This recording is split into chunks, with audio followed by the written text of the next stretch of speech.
When I first began watching anime, I actually loved the yandere trope. If you're new to the word, a yandere is basically someone who is batshit crazy in love with someone and would do anything, and I mean anything, for them. Yes, I do anything for you.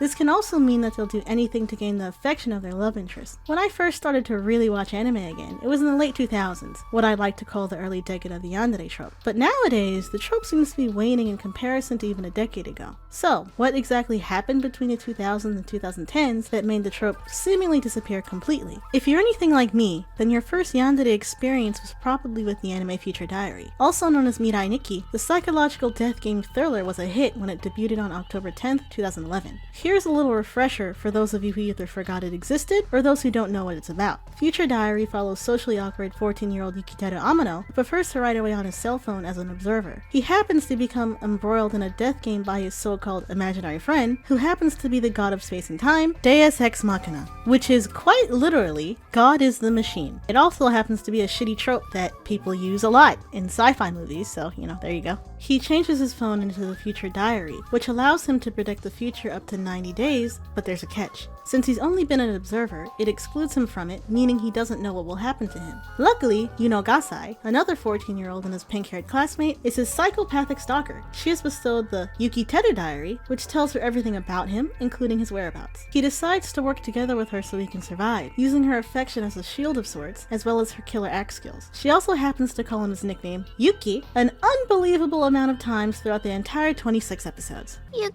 Yuki, Yuki, Yuki, Yuki, Yuki, Yuki, Yuki, Yuki, Yuki, Yuki, Yuki.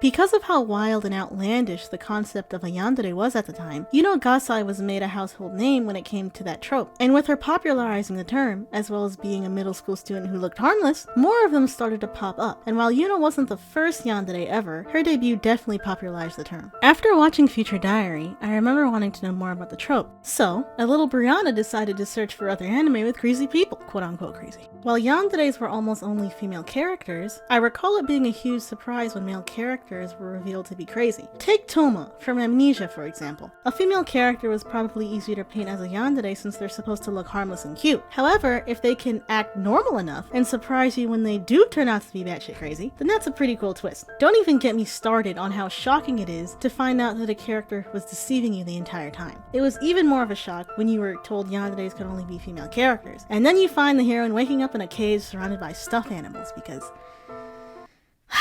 the cage. God, I'm getting flashbacks. After we entered the 2010s, yanderes seemed to pop up everywhere. The yanderes that I remember making an impact on both fans of anime and non-anime fans, and me personally, were from 4 different series. Gasai from Future Diary, Toma from Amnesia, Hitaki Senjo Gahara from Bakemonogatari, and Ayase Aragaki from Oreima. Yuno is frequently lauded as the queen of yandere for the extreme measures she went to keep Yukiteru safe as well as hide her dark secret from him. Also, she just really enjoyed saying Yuki, so much so that there were various memes made about it.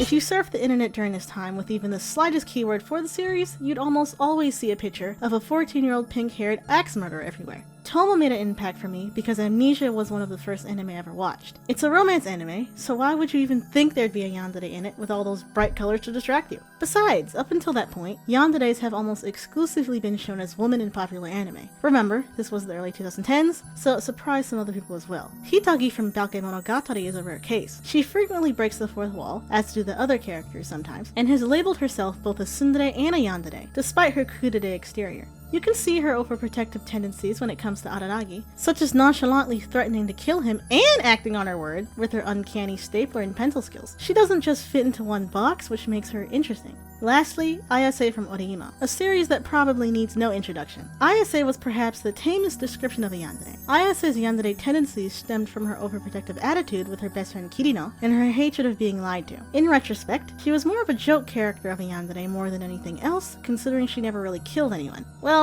at least in the anime, sans the game.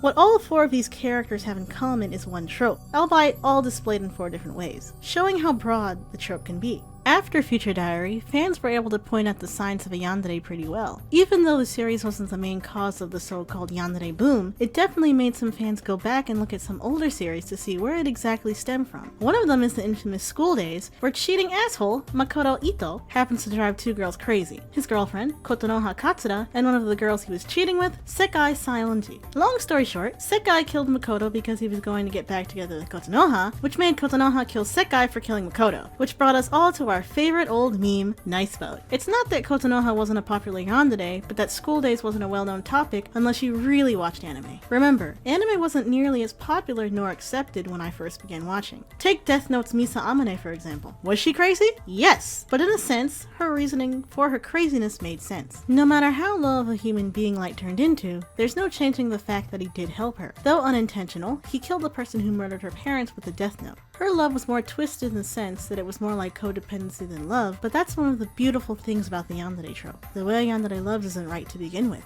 After years of watching anime, and we entered the mid-2010s, I began to realize something. The crazy romances were beginning to dwindle down. Romance anime began to scuttle away from tired tropes. Well, not all of them, but it was enough to make me ponder the question, where did the yanderes go? Heck, even tsunderes got the boot. This can be a product of two things. Either people got tired of all the tropes, or they weren't as exciting as they were to see when we first witnessed it. Sure, you were shocked to see Yuno do so much insane things just to be with Yukiteru, from confinement to mass murder. But hiding a yandere has become pretty much impossible, with the audience knowing the signs. That isn't to say newcomers will even know what a yandere is, but it's stating that more and more works are moving to just tell you who they are, unlike hiding it a bit like before. To be honest, this move is both a little disappointing and a good thing. Disappointing because I actually like the yandere trope when done right, and a good thing because more and more authors are beginning to not depend on tropes alone and actually develop a character. You can't always pin a character's mood on a trope after all. Will there be a new queen of yandere? It seems that some have already moved on from Yuno, with Sato from Happy Sugar Life taking that crown. I, for one, am not going to comment on that. However, I do respect how the yandere trope has expanded. While we're probably not going to see a Yuno or Sato every year as we did 10 years ago, we do receive better characters when a character isn't dependent on their trope. And for you yandere lovers out there who can't help but want to see more yanderes, then I'd gladly suggest you watch more psychological anime or try out some visual novels and otome games. Now those are some serious yandere havens.